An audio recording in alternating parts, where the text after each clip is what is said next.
اللهم صل وسلم وبارك على سيدنا محمد وعلى آله وأصحابه أجمعين. ازيكم يا حبايبي؟ عاملين ايه؟ يا رب تكونوا دايما بخير. بصوا بقى، هنعمل حاجة النهاردة، يعني بصوا فطير فطير بالظبط، من غير بقى ولا نعجن ولا نخبز ولا أي حاجة، بس طعم الفطير بالظبط. هنشوف، بصوا مورق كده وما شاء الله جميل جدا. يعني هنضيف إضافة هتخليه طعمه زي الفطير بالضبط وأحلى كمان، من غير بقى ما نتعب نفسنا ولا أي حاجة. بُصّوا ما شاء الله هش وطري وفي نفس الوقت مورّق كده وجميل جدًا. إيه رأيكم بقى كده نسمّي الله ونصلّي على الرسول عليه الصلاة والسلام، ونبتدي كده مع بعض نشوف مع بعض هنعمل إيه النهارده. ولو وصلتِ معايا بقى إن شاء الله كده لنُص الفيديو ت تدعميني بلايك كده واشتراك، وأهلًا وسهلًا بالناس اللي نوّرونا وشرّفونا جداد، يا رب نكون عند حُسن ظنكم. هنبتدي كده بسم الله، نحط حتّة سمنة حلوة كده كبيرة، وعشان هنعصّج لحمة مش هنستخدمها كلّها معانا، هنشيل جزء منها ونستخدم جزء.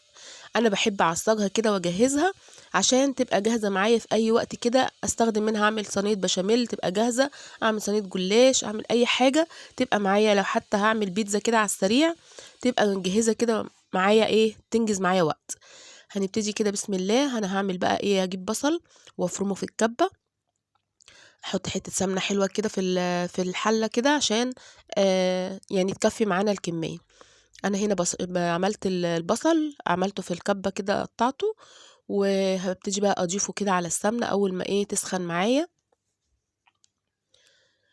هنا إيه هنضيفه كلّه، وبعدين نشوّحه كده تشويحتين لحد ما يبقى لونه كده إيه، يعني دهبي كده بسيط، مش هيغمق طبعًا معانا، تشويحتين كده بالسمنة لحد إيه ما لونه يبقى دهبي. أهو بصوا كده، كده بقى هابتدي أضيف اللحمة، أول ما لونه كده يصفر كده هابتدي بقى إيه أضيف اللحمة، وأتبّلها بالملح والفلفل، وابتدي بقى إيه أشوف هاعمل بيها إيه النهارده. ممكن كمان أعصّجها واسيبها كلّها كده، يعني يعني أجهّزها بس وما اعملش في نفس اليوم. أنا هنا بقى إيه ما شاء الله كده معايا كيلو لحمة مفرومة، هنا هاحط نُص وهاحط النُص التاني، زي ما قُلت لكم إن أنا باجهّزها لأي وقت أستخدمها فيه، مش لازم طبعًا إن أنا إيه أستخدمها في نفس اليوم. هنا ما كانتش فكِّت أوي فقُلت إيه، عقبال ما أعمل شوية حاجات يعني أجهّز اللي أنا هاعمله كده بقية الأكل تكون هي فكِّت أوي. طالما شوّحتها كده في البصلة وهاطفي النار واتبّلها بقى بالملح والفلفل وادّيها تقليبتين هتبقى كويسة معايا. علشان طبعًا إحنا عارفين الدنيا حَر، فما باطلّعش الحاجة من بدري، لإن طبعًا الجو بجد صعب جدًا، فالحاجة بتبوظ أو بتحِس بسرعة جدًا، فباحاول إن أنا إيه، أطلّعها وأنا يعني هاشتغل فيها. أنا هنا كنت هاسلُق مكرونة وهاعمل بشاميل، بس طبعًا عشان ما أطوّلش الفيديو عليكم قسمته، فقُلت لأ، مش هينفع بقى إيه، إنه يبقى الفيديو طويل. هنا أهوّة بُصّوا فكَّت على طول، أول يا دوبك بس سلقت اللحمة فكَّت كده وبقت إيه كويسة، قُلت بقى أقلّبها تقليبة كده كويسة.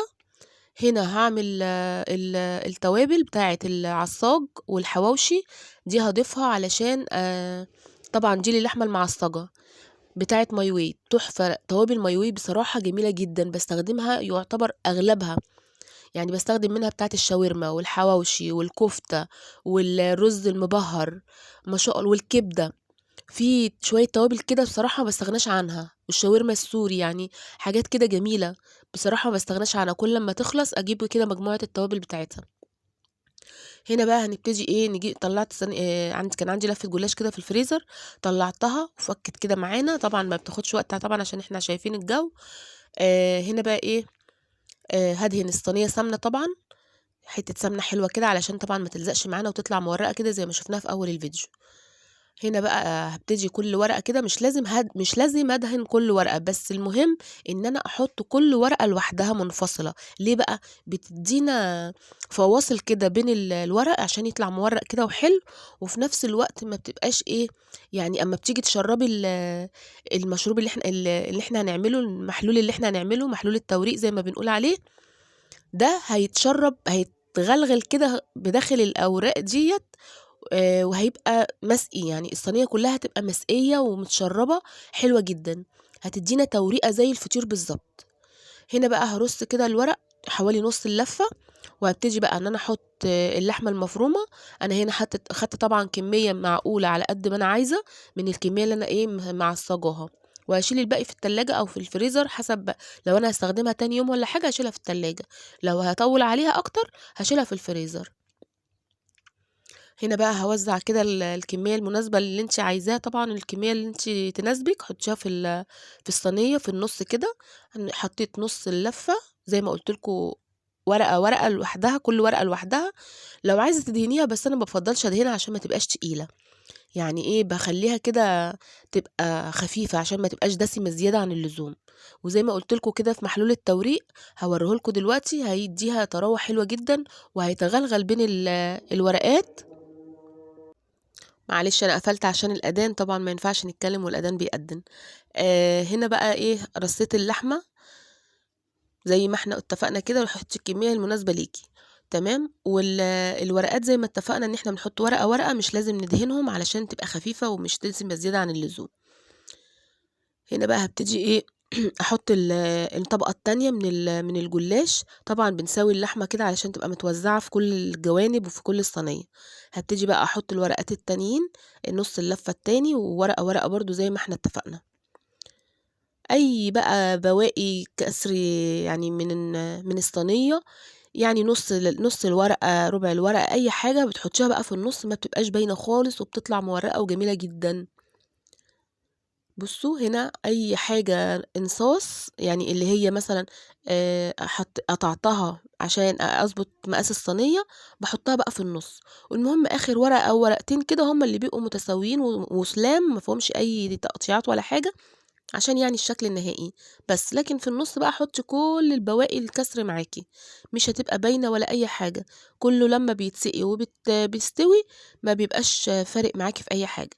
وبرضه في الرقاق بنعمل كده برضه. يالّا الرقاق بقى كل سنة وأنتم طيبين، يالّا نبتدي بقى نجيب الرقاق، وكل سنة وأنتم طيبين، ربنا يعيد علينا وعليكم الأيام بخير يا رب.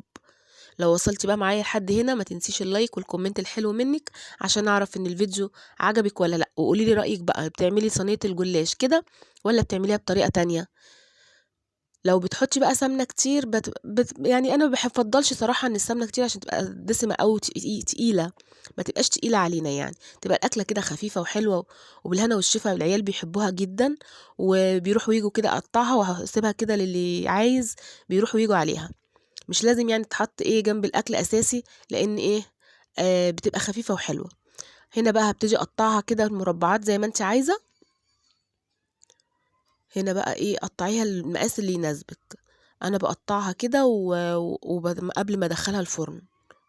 الأحسن طبعًا إن إحنا نقطّعها قبل ما ندخّلها الفرن عشان التسوية تبقى إيه، جاية من جميع الجهات كده يعني مستوية من كُلّه. هنا بقى إيه، آآ هابتدي بقى كده أقطّعها،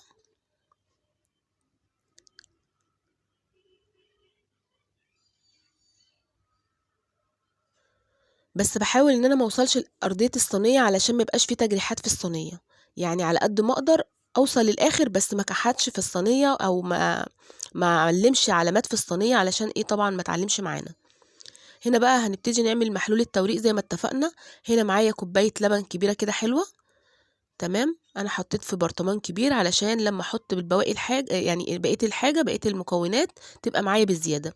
هنا بقى عندي إيه، كنت سالقة لحمة، فعندي الشوربة بتاعتها. هاحط بقى كوباية شوربة كده حلوة، دي هتدّينا طراوة حلوة جدًا. أنا باحب إن أنا أضيف شوربة مع اللبن، بتدّينا طراوة حلوة يعني كويسة جدًا. وممكن كمان تبقى لو ما عندكيش لبن ممكن تعملي بشوربة بس بافضّل يعني الاتنين مع بعض. وهنا بقى إيه معلقة سمنة اللي إحنا كنا مسيّحينها، الباقي بتاعها رُحت حاطاه برضه معاها إيه، مع المحلول ده محلول التوريق. ده بقى اللي هيخلّي لنا الصينية تروح في طعم تاني خالص، في حتّة تانية خالص، هيبقى طعمها جميل جدًا، هتدّينا طعم الفطير بالضبط. هنوزّع بقى المحلول على الصينية كلّها، ما تقوليش بقى إن هي كده طريت زيادة أو بقت بايشة أو أي حاجة زي كده، لأ بالعكس، ده كل ما اديتيها سِقية، كل ما بُصّي أهي، بُصّي منظرها كإنها إيه، هتقولي مثلًا دي بايشة أو حاجة، لأ بالعكس، هتدّيكِ طراوة حلوة جدًا يعني crispy كده، هايشة من برّه وطرية من جوّه وجميلة جدًا لمّا تستوي. بُصّوا أهي، أخدت حوالي 10 دقايق أو ربع ساعة في الفرن، مش أكتر من كده. بصوا طالعة ما شاء الله جميلة جدا. بصوا سخنة بس ايه طرية وحلوة جدا. حبيت ان انا اوريكم ان هي طرية من جوه. وكمان اول ما تطلع وهي سخنة هديها برضو انا كده بس ايه هفصل التقطيع يعني عشان تتوزع السقية برضو، لاني هرشها برضو ايه بمعلقتين 3 كده من من محلول التوريق اللي احنا عملناه اول ما تطلع وهي سخنة، علشان برضو تديها طراوة حلوة. اهو بصوا كده بالمعلقة كده هوزع ايه حوالي 3 4 معالق كده عشان تبقى برضو طرية معانا. حاجات بسيطة بس بتفرق في الطعم، وفي نفس الوقت لما تبقى الصينية طالعة طرية كده وحلوة ولادك هيحبوها، ويعني هتبقى طعم حلو بصراحة بجد، بتديها طعم حلو قوي. ده اللي اتبقى معانا من المحلول التوريق برضو ايه هنوزع منه شوية كده بالمعلقة، هنحاول نوزع كده على قد ما نقدر، مش هنحط في حتة واحدة علشان ما تبقاش ايه طرية زيادة. وهميل الصينية كده بحيث ان ايه الزيادة كله يجي في الجناب ويتوزع على كل الجوانب بتاع الصينية. اهلا وسهلا بالناس اللي نورونا وشرفونا جداد، يا رب نكون عند حسن ظنكم والقناة تكبر بيكم، ويا رب نكون يا رب خفاف على قلبكم.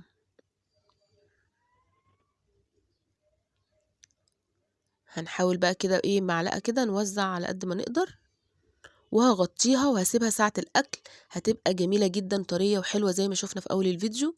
هوريكم دلوقتي كمان لما أقطعها هتبقى جميلة ازاي.